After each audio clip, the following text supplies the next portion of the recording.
The Valerian Galactic Empire had ruled the stars for 12,000 years without anyone daring to challenge them. Their military was massive beyond imagination, with millions of warships patrolling the galaxy. 47 different alien races bowed to their authority, paying tribute and following their laws without question. The Empire had perfected the art of conquest over millennia, and their methods were brutally efficient. When Valerian long-range scout ships picked up strange radio transmissions coming from a small blue planet called Sol 3, deep in an unremarkable arm of the galaxy, the Imperial bureaucracy activated like clockwork. These signals were primitive, the kind that newly spacefaring civilizations accidentally broadcast into the void. To the Valorians, it was just another backwater world ready for incorporation into their vast empire. Emperor Kalthos IV, sitting on his throne in the capital world of Valoria Prime, barely glanced at the reports. Another primitive species to add to the collection. He signed the authorization without hesitation and dispatched the 47th Subjugation Fleet under command of Admiral Grant, 300 warships. It was actually considered a modest force by Valerian standards, the kind of fleet they'd send to deal with a minor pirate problem or intimidate a rebellious colony. Admiral Grant was a career officer with hundreds of successful campaigns under his belt. He'd personally overseen the incorporation of 7 different species into the Empire. The process was always the same: show up in overwhelming force, make the demands clear, and wait for the inevitable surrender. Most civilizations gave up within hours once they saw the fleet. The smart ones surrendered immediately. The stubborn ones tried to fight and were quickly crushed. Either way, the outcome was always predetermined. As Grant reviewed the intelligence files on these humans, he felt nothing but mild boredom. The reports were embarrassingly thin. A single inhabited planet, some basic satellites in orbit, a few crude space stations that looked like they'd been assembled from spare parts, primitive chemical rockets that could barely reach their own moon, no faster-than-light travel, no energy shields, no plasma weapons, nothing that could possibly threaten even a single Valerian corvette, let alone an entire fleet. The 47th Fleet dropped out of hyperspace at the edge of the Sol system in perfect military formation. 300 vessels arranged in a pattern specifically designed to inspire awe and terror. The ships hung in the darkness of space like predators, their weapon systems powered but not yet active. This was the moment when most species realized how hopeless resistance would be. Admiral Grant activated the communication arrays and broadcast the Edict of Incorporation across all frequencies. The message went out in 17 different languages, translated by the Empire's advanced systems. The words were always the same. By order of Emperor Kalthos IV, this system and all inhabitants are hereby claimed as subjects of the Valerian Galactic Empire. Prepare for inspection and compliance protocols. Resistance is futile and will result in severe consequences. Grant expected the usual responses: panic, confusion, desperate attempts to communicate. Sometimes species would try to negotiate or beg for mercy. Usually there would be hours of chaos before someone with authority could be found to officially surrender. Instead, the response came back in less than 3 minutes. A calm, steady voice speaking perfect Valerian Common, with no hint of panic or confusion. This is Commander Jack Hayes of Earth Defense Command. We have received your message and understand your position. However, we require 24 hours to consult with our leadership before providing a formal response. We request you maintain your current position and await our reply. Grantha's 4 eyes narrowed in surprise. Something felt wrong. The human had spoken flawless Valerian Common, a language so complex that most species took years to learn even basic phrases. The translation was too perfect, too quick. And there was something else, something in the human's tone. No fear, no desperation, just professional courtesy and confidence. Admiral Grant had seen thousands of species face the might of the Empire. He knew what real fear looked like, what genuine helplessness sounded like. This human commander sounded like someone negotiating a business deal, not someone facing potential extinction. But Grant was also a creature of protocol. The Empire's standard procedures allowed for a grace period before hostilities. It demonstrated their mercy and gave primitives a chance to accept their fate peacefully. 24 hours was well within acceptable parameters. Grant granted the request, though his tactical instincts were screaming that something wasn't right. Deep in the Sol system, on Saturn's largest moon titan, Captain Lisa Morgan sat in a hidden observation post that had been constructed 30 years earlier. The facility was buried under 300 feet of ice and rock, completely invisible to any orbital scans. She watched the Valerian fleet on her displays and allowed herself a small smile. Everything was going exactly according to plan. Morgan immediately transmitted an encrypted signal back to Earth Defense Command. The Valorians had arrived right on schedule, with exactly the kind of force that Earth's war planners had predicted. Not too large, not too small. Perfect for the test that was about to begin. For 50 years, ever since humanity had first detected Valerian scout ships passing through nearby systems, Earth had been preparing for this moment. Every nation had contributed. Every resource had been mobilized. The entire planet had united under a single goal: survive first contact with a hostile galactic empire. And now the test would begin. 24 hours passed in tense silence. The Valerian fleet maintained its position at the edge of the Sol system, weapons charged and ready. Admiral Grant sat in his command chair, confident that the humans would see reason. They always did. No species in recorded history had ever refused the Empire's offer of incorporation after seeing the fleet. When the communication channel opened, Commander Jack Hayes appeared on the display. His expression was calm, almost apologetic. "Admiral Grant, we appreciate the time you've given us to consider your proposal. After consulting with our global leadership, we must respectfully decline your offer. Earth wishes to remain independent." The bridge fell silent. Grantha's mandibles clicked together in irritation, a sound that made his junior officers flinch. In all his years of service, he'd only heard a handful of refusals, and those had come from warrior species too proud or too stupid to understand the futility of resistance. But this human spoke with such politeness, as if declining an invitation to dinner rather than defying a galactic empire. "Commander Hayes," Grant replied, his voice taking on a harder edge, "I don't think you understand the gravity of your situation. This is not a negotiation.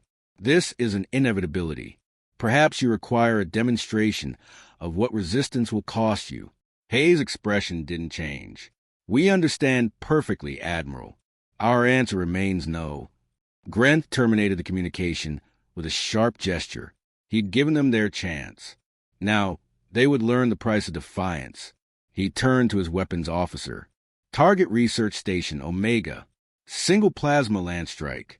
Destroy it completely. Let them watch their people die and reconsider their foolishness." The weapons officer hesitated for just a moment, then followed orders. Research Station Omega was a small facility orbiting Mars, home to maybe 300 humans. It was the perfect target for a demonstration, large enough to be meaningful, but small enough not to waste ammunition. The Valorians had done this countless times before. The lead battleship's main plasma cannon charged, energy building in the weapon's core. The shot fired, a brilliant lance of superheated plasma, screaming across space toward the defensive station. And then everything changed. What happened next occurred so fast that Grantha's mind struggled to process it. The plasma bolt never reached its target. Something intercepted it mid-flight. A beam of coherent light that simply vaporized the plasma before it could strike. Then the Sol system, which had seemed so quiet and defenseless, suddenly erupted with activity. Hundreds of objects that Valerian sensors had classified as simple communications satellites suddenly rotated with mechanical precision. These weren't satellites at all. They were weapons platforms, and they'd been waiting. Colonel David Chun, commanding Asteroid Defense Grid Alpha from a facility hidden on Earth's moon, gave the order that would change galactic history. Light them up. Show them what happens when you threaten Earth.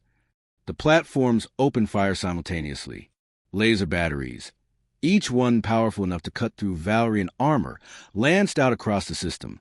The beams moved at the speed of light, giving the Valerian ships no time to react. Shields flared and died under the coordinated assault. 3 Valerian destroyers exploded in the first 10 seconds. But that was just the beginning. The asteroid belt, which Valerian scans had shown as nothing but rocks and ice, suddenly came alive with weapons fire. Major Rachel Thompson had spent 30 years helping construct and hide railgun platforms throughout the belt. Massive electromagnetic launchers that could accelerate projectiles to incredible speeds. These weapons have been camouflaged, made to look like nothing more than asteroids drifting in space. Now they revealed themselves. Tungsten slugs the size of cars rocketed toward the Valerian fleet at a significant fraction of light speed. At those velocities, the kinetic energy alone was devastating. The projectiles punched through Valerian shields like they weren't even there, tearing massive holes in ship hulls. Secondary explosions rippled through the enemy formation as ammunition stores and power cores were breached. Grenta's bridge shook violently as a railgun round clipped the flagship's port side. Alarm screamed. His tactical officer shouted warnings about multiple incoming threats. The admiral stared at his displays in disbelief. Where were these weapons coming from?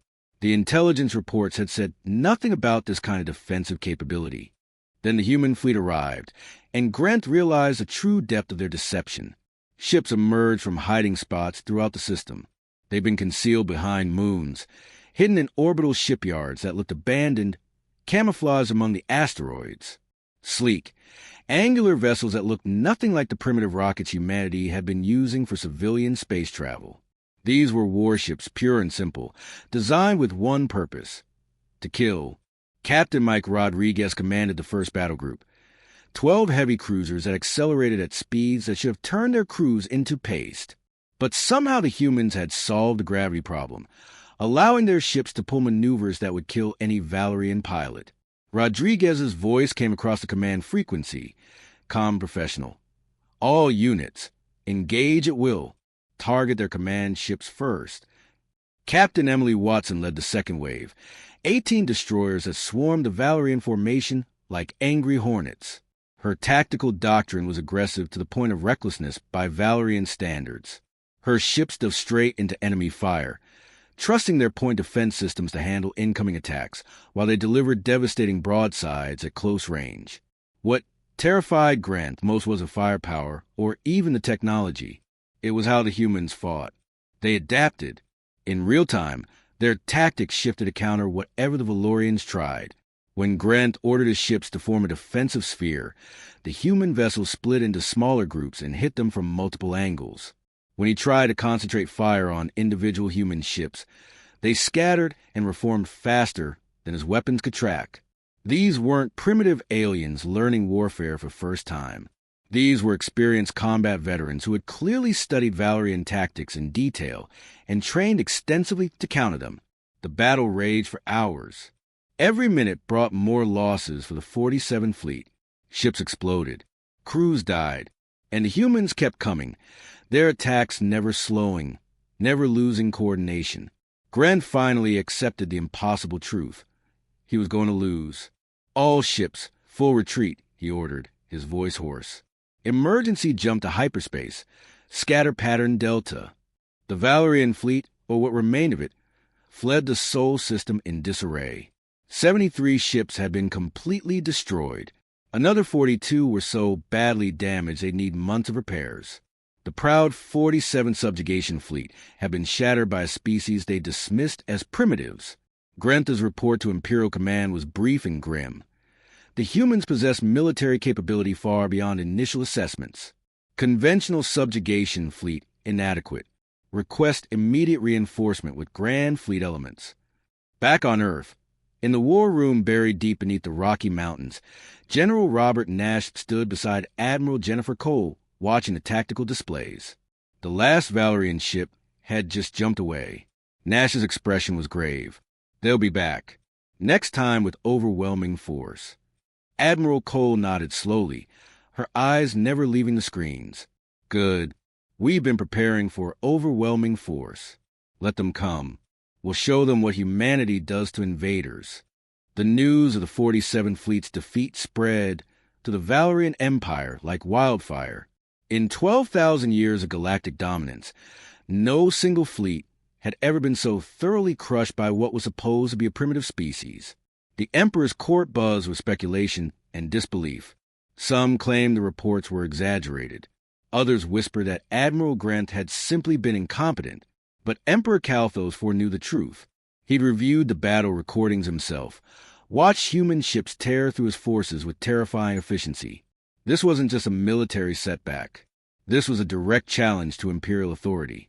If word spread that the Empire could be defeated, that their fleets could be destroyed, rebellions would ignite across dozens of worlds. Subject races would start asking dangerous questions. The entire foundation of Valerian power rested on the belief that resistance was impossible. Emperor Kalthos made his decision quickly. He would send a message so overwhelming, so absolute, that no one in the galaxy would ever question Imperial might again. He assembled the Third Grand Fleet, pulling ships from garrison duties across 8 sectors. 4,000 warships, the largest armada assembled in 3 centuries. At its heart were 6 Devastator-class dreadnoughts, each one a floating fortress capable of reducing entire planets to lifeless rocks. To command this massive force, the Emperor chose Grand Admiral Thexus, the Empire's most feared military commander. She was a legend among Valerian officers, having personally crushed 17 major rebellions over her long career. Entire species had surrendered the moment they learned she was coming. She was ruthless, brilliant, and had never lost a campaign. Thexus stood on the bridge of her flagship, the inevitable conquest, as the Grand Fleet prepared to jump. The ship's name wasn't arrogance. It was a statement of fact. Under her command, victory wasn't just likely, it was guaranteed. She'd studied the battle reports from Grenta's defeat carefully. The humans were clever, yes, and better equipped than expected. But cleverness and equipment meant nothing against overwhelming numerical superiority. All ships report ready, Grand Admiral, her second-in-command announced. Thexus nodded. Initiate jump sequence. Formation Delta 7. When we arrive, I want every approach to the Sol system covered. Nothing gets in or out. These humans will learn what it means to defy the Empire. The Third Grand Fleet jumped as one, for 1,000 ships vanishing into hyperspace. When they emerged at the edge of the Sol system, they did so in a formation that had been perfected over millennia of warfare. The ships formed a sphere around the entire system, blocking every possible escape route. If the humans tried to run, they'd fly straight into Valerian guns. If they tried to fight, they'd be surrounded and destroyed. It was, by any measure, the most overwhelming display of military force the galaxy had seen in generations. Thexus opened a communication channel, her voice cold and formal. Humans of Sol, 3. This is Grand Admiral Thexus of the Valerian Imperial Navy. You have committed an act of war against the Empire by destroying the 47th Subjugation Fleet. Your civilization is hereby sentenced to complete subjugation. Surrender immediately, and your deaths will be swift. Resist, and we will turn your entire system into a graveyard. The response came from that same human commander, Hayes. His voice is calm, as if he were discussing the weather. Grand Admiral, we gave you a warning the first time. We told you what would happen if you came back. You were warned. Those 2 words sent a chill through Thexus despite herself. There was no fear in the human's voice. No desperation. Just absolute certainty. It was the tone of someone holding all the cards.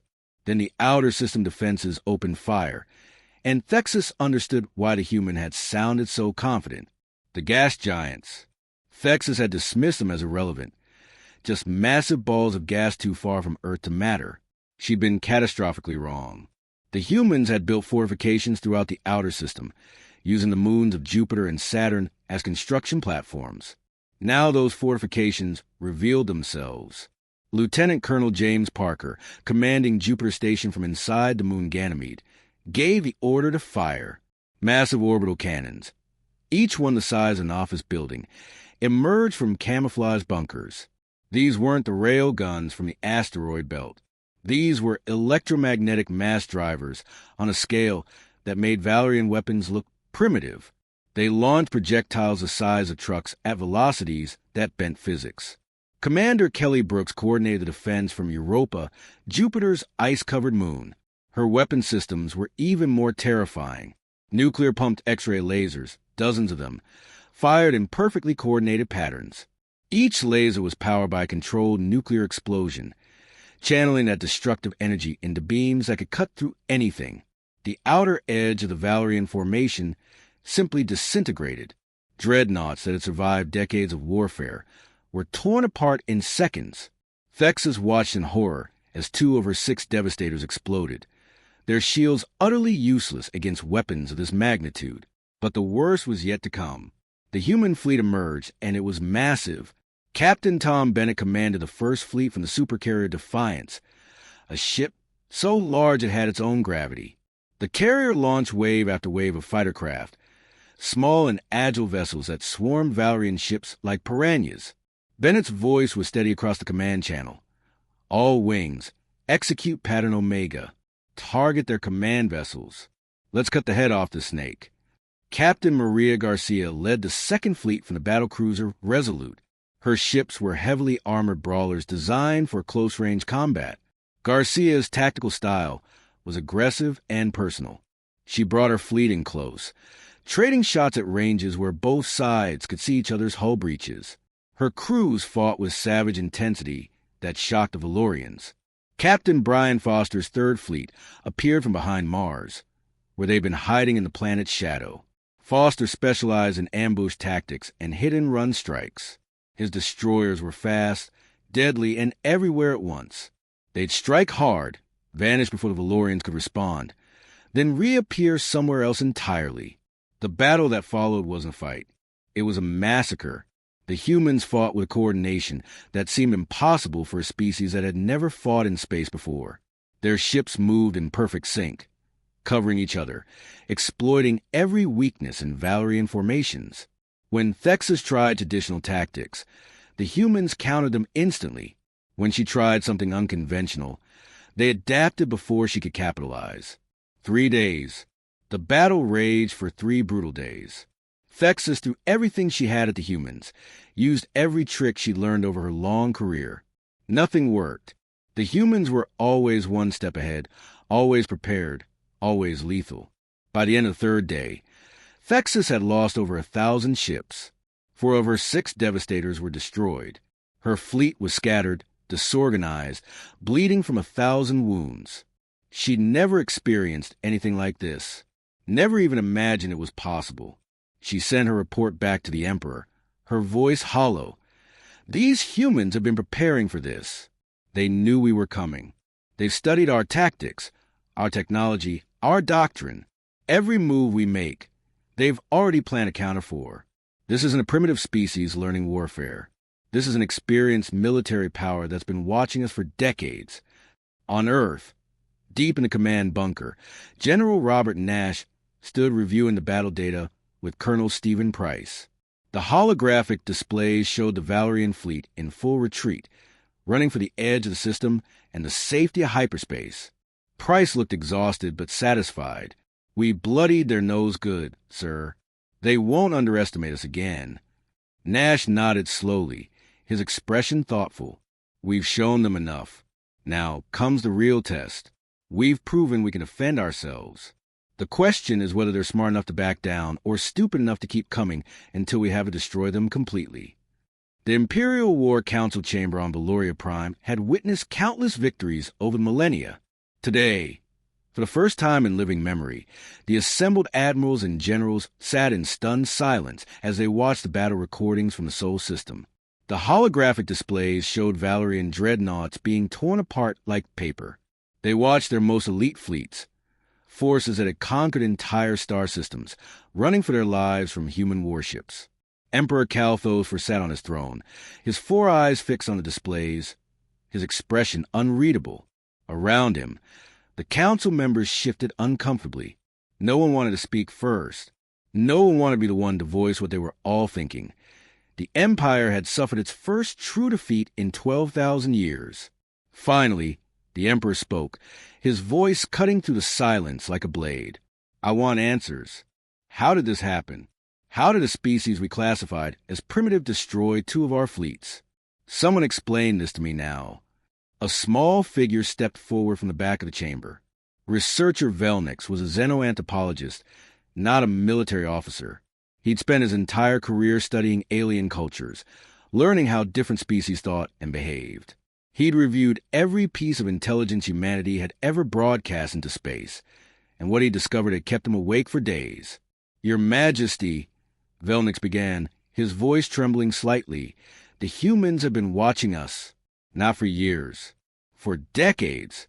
They detected our exploration vessels passing through their region of space over 50 years ago. And from that moment, they began preparing for this exact scenario. The council members erupted in disbelief. One admiral shouted, "Impossible! Our scouts would have detected surveillance systems. Our technology is centuries ahead of theirs." Velnix pulled up a series of intercepted human transmissions, their own broadcast that they'd never bothered to hide. These are recordings from Earth's Deep Space Monitoring Network. Commander Patricia Williams ran something called the Long Range Surveillance Program. It wasn't a military operation at first. It was a scientific initiative to search for extraterrestrial intelligence. But when they detected our ships, everything changed. The displays showed a human woman in what appeared to be a simple observation facility on Earth. The recording was old, grainy, but the audio was clear. Commander Williams was briefing her superiors. "We confirmed it. We are not alone in the universe. And based on the trajectory patterns of these vessels, they're systematically exploring this region of space. It's only a matter of time before they find us. We need to prepare. Now." Velnix continued. The human leader at the time, President Andrew Morrison, made a decision that would define their entire species' future. He authorized a global initiative. Every nation on Earth was brought into the secret. Every resource was redirected toward a single goal: prepare for contact with a potentially hostile alien civilization. More transmissions played. Human scientists, engineers, military officers, all working together with an intensity that seemed almost manic. Dr. Richard Allen appeared in one recording, explaining his reverse engineering program. "We've analyzed every signal the aliens have sent through this region, their communication protocols, their sensor frequencies, their propulsion signatures. We can't build their technology yet, but we can understand it. And once we understand it, we can find ways to counter it." Engineer Linda Martinez showed up in another file, presenting designs of the defense platforms that had devastated the Valerian fleets. "We hide them in plain sight. Communication satellites, weather monitoring stations, research facilities. They'll scan right past them because they won't be looking for weapons. And when they arrive, we'll be ready." What emerged from the transmissions was a picture of humanity that none of the Valorians had imagined possible. Every nation setting aside their differences. Enemies becoming allies. Trillions of dollars redirected from other projects into defensive preparations. Admiral Thomas Wright's Strategic Defense Initiative had coordinated it all, building a military force in secret while maintaining the appearance of a peaceful, primitive civilization. But what truly terrified the War Council came from the tactical analysis of the recent battles. Major Paul Henderson, a human tactical officer, had written detailed after-action reports that Valerian intelligence had intercepted. Velnix displayed them for the Council to see. "The most disturbing revelation," Velnix said quietly, "is that the humans weren't trying to destroy our fleets. They were studying us. Major Henderson's reports explicitly state that their forces were under orders to show restraint, to test our responses, to gather data on how we fight." The chamber fell silent again. One general finally spoke, his voice hoarse. "You're saying they were holding back? Against 4,000 ships." Velnix nodded grimly. Every engagement was a controlled experiment for them. They wanted to see how we responded to different tactics. They were calibrating their strategies, testing the limits of our technology. They learned from every exchange, adapted in real time, and filed everything away for future reference. Emperor Kalthos leaned forward on his throne, his eyes narrowing. "How many ships did they commit to these battles? Give me numbers." Velnix hesitated, then pulled up the latest intelligence reports. Industrial capacity assessments, energy consumption readings, manufacturing signatures detected throughout the Sol system. The numbers were staggering. Based on our analysis of their shipyards, their resource extraction operations, and their industrial output, Velnix said slowly, "We estimate that the forces we face represented approximately 12% of their available military strength." The silence that followed was absolute. No one moved. No one breathed. The implications were too enormous to process immediately. The Empire had assembled its third Grand Fleet, for 1,000 warships, including its most powerful dreadnoughts, and thrown them against what the humans considered a border patrol, a screening force, something they deployed just to keep the Valorians busy while their real military strength waited in reserve. Velnix brought up more intercepted communications, showing the truth of it. Captain Jessica Turner commanded reserve fleets in the outer system that had never even engaged. Her forces had simply watched the battle, gathering data, waiting to see if they'd be needed. Admiral Christopher Lee had strike groups positioned throughout the system, ready to deploy but ordered to stand down. General Mark Davis had assault carriers in Earth orbit, massive ships designed for offensive operations, that hadn't fired a single shot. One council member, his voice barely a whisper, asked the question everyone was thinking.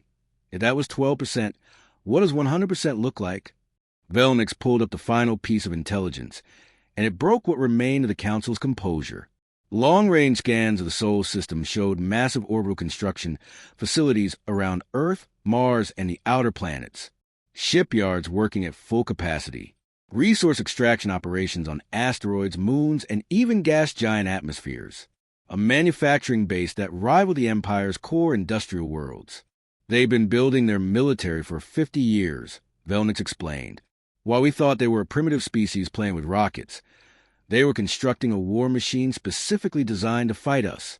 Every ship, every weapon, every tactical doctrine has been created with one purpose: defeating the Valerian Empire. Emperor Kalthos stood slowly from his throne, his expression dark. He stared at the displays showing the human military machine, the civilization that had unified its entire species around the goal of survival. A species that looked at the possibility of encountering a hostile empire and decided not to hope for the best, but to prepare for the worst. "Get me a communication channel to the humans," the Emperor said quietly.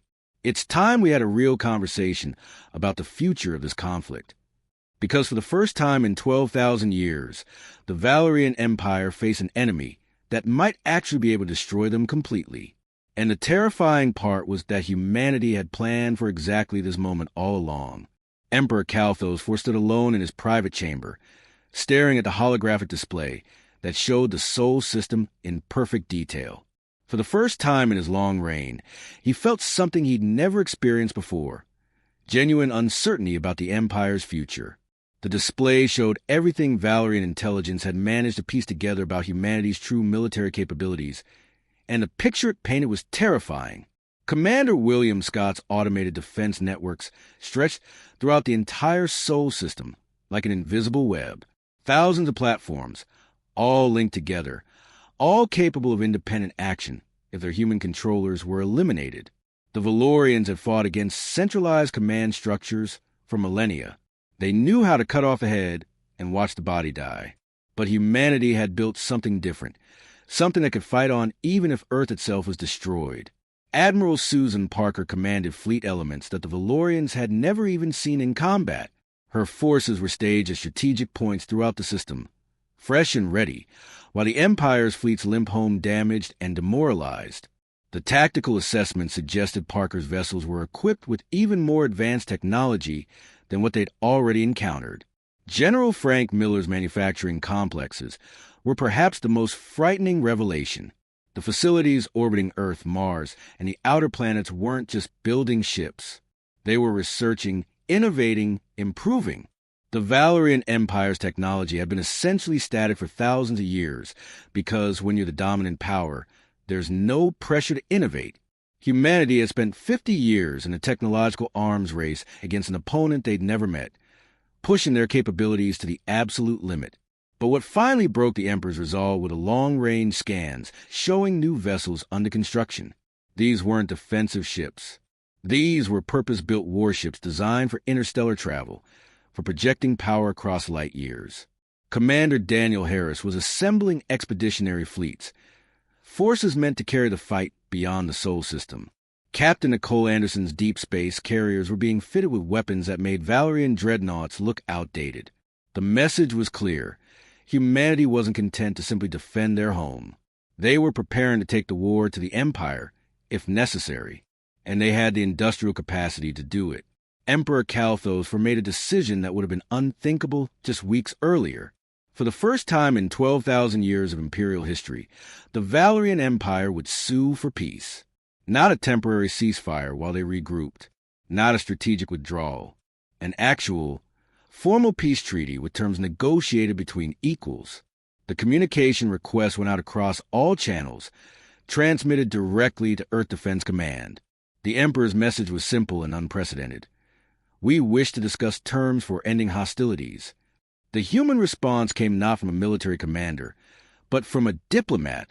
Ambassador Catherine Reynolds appeared on the display, a woman in her 50s with gray hair and eyes that missed nothing. She stood in what appeared to be a simple conference room on Earth, but behind her, the Valerian diplomats could see through the windows to a planet bustling with activity, a civilization that showed no signs of fear or desperation. Emperor Calthos, Reynolds began, her voice calm and professional. The United Earth Defense Coalition is willing to discuss peace. But first, I want to make something absolutely clear. We did not seek this conflict. When your scouts first approached our system, we hoped for a peaceful contact. We prepared for war because history taught us to expect the worst, but we always hope for the best. She paused, letting her words sink in. You forced us to reveal our hand. You came to our home with weapons charged and demands for submission. You fired on our stations, killed our people. Everything that followed was your choice, not ours. The Emperor listened without interruption, something his advisors had never seen him do before. Reynolds continued, her tone hardening. Understand this clearly, and make sure every species in your empire hears it. What you've seen over these past weeks was merely our opening gambit. The fleets you fought, the weapons that destroyed your ships, the tactics that defeated your best commanders, all of that was us being careful. We showed restraint because we wanted to give you a chance to walk away. We wanted you to understand that continuing this war would cost you everything. Behind her, the window showed Earth's orbital facilities in all their glory. Construction yards building new ships. Defense platforms that the Valorians had never even engaged. The clear message, this is what we're willing to show you. Imagine what we're keeping hidden. The peace negotiations took 3 weeks. The treaty that emerged was unprecedented in imperial history. The Valerian Empire formally recognized human sovereignty over the Sol system and established a buffer zone extending 20 light-years in all directions. No imperial vessels would enter this space without explicit permission. No claims of ownership or subjugation would be made against humanity. In exchange, Earth agreed not to expand aggressively into Valerian territory and to share certain offensive technologies that might help the Empire modernize its aging military doctrine. But everyone who read the treaty understood what it really meant. The Empire had backed down. The galaxy's supreme power had met a species they couldn't defeat and chosen survival over pride. Admiral Grant, the officer who had led the first fleet to Sol and survived to tell the tale, was assigned to review the final intelligence assessments. One line in the reports would haunt him for the rest of his life. Estimated human force commitment across all engagements, 12% of available military assets. Current location and capabilities of remaining 88% unknown. Recommendation: pray we never find out. Back on Earth, in the command bunker that had coordinated humanity's defense, General Robert Nash stood beside President Andrew Morrison, watching the last Valerian ships leave the Sol system. The fleet that had once seemed so threatening now looked small and damaged as it limped away toward home. "It's really over," Morrison said quietly. "We actually did it. We faced down a galactic empire and won." Nash nodded slowly, but his expression remained serious. "We won this round, sir, but now comes the hard part. The galaxy knows we're here. They know we're strong, and they're going to have questions about how a single planet managed to build all this." From another display, Commander Jack Hayes watched the departing fleet from Earth Defense Command. Captain Lisa Morgan stood beside him, the officer who'd been monitoring from Titan when the Valorians first arrived. It felt like a lifetime ago, though it had only been weeks. "They'll tell the others," Morgan said. "Every species in the Empire, every potential enemy out there. They'll all hear the story of what happened when someone tried to invade Earth." Hayes smiled slightly. "Good. Let them hear it. Let them know exactly what happens when you underestimate humanity. We don't look for fights. We don't want to conquer anyone. But when someone threatens our home, when they try to take our freedom, we'll show them why that's a mistake they only make once. The treaty was broadcast across all Valerian channels, ensuring that every subject species heard the news. The message spread quickly through the galaxy.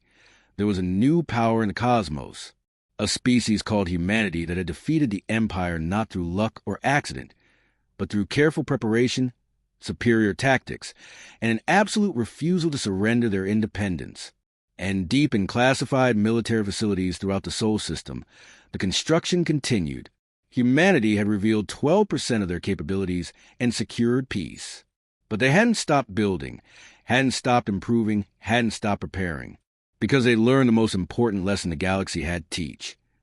Peace is maintained not through hope and good intentions, but through the capability to defend what you value. The Valerian Empire had arrived expecting easy prey. They'd found apex predators instead.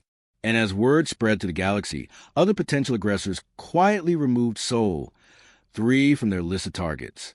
Humanity had announced its presence on the galactic stage not with grand speeches or diplomatic overtures, but by teaching the galaxy's greatest empire the true meaning of fear.